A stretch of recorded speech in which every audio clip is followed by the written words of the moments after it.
Hello guys, welcome to GizzyFix. So I had a couple of Nintendo 64 controllers that I just could not repair. I tried my hand at actually realigning the runners that are inside. If you're familiar with how Nintendo 64 controllers work, there's two sort of intersections of plastic and the stick actually fits in the middle.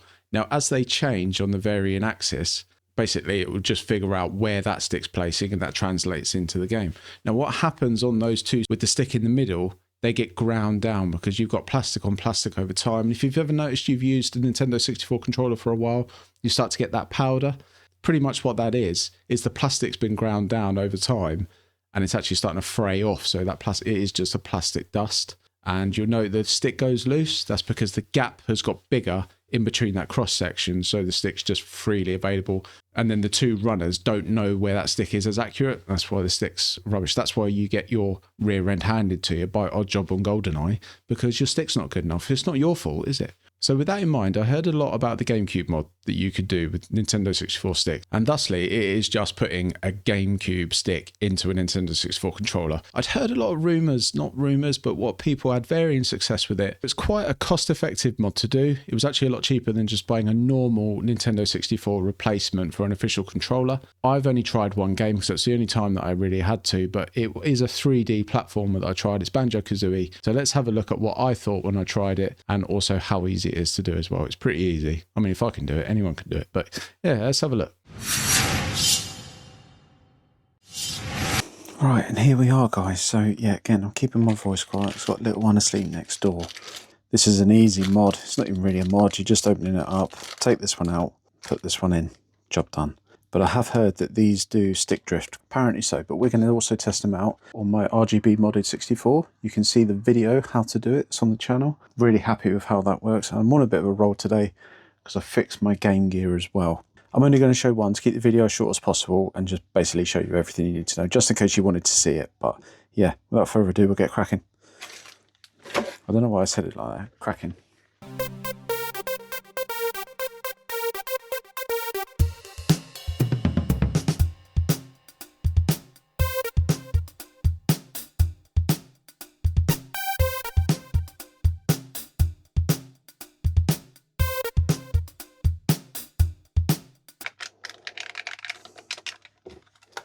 Cool.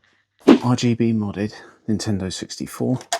We know this is good, but now what we're going to do is give the GameCube thumbstick a go and actually see what it's like. So I keep hearing loads of different stories. I want to find out for myself, so let's see.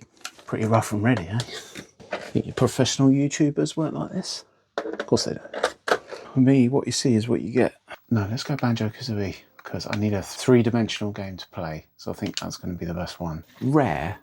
Right, Rare on the N64 in that Nintendo era, that was a golden era. Rare, everything they touched just turned to, well, gold.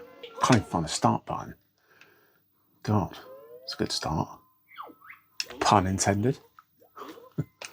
Right, here we go.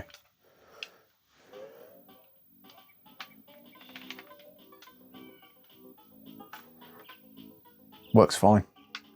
Just from that. Then maybe you need to play for a little while before you start getting that stick drift. I love this game. Never completed it though. Okay, so I'm not noticing anything wrong with this thumbstick at all.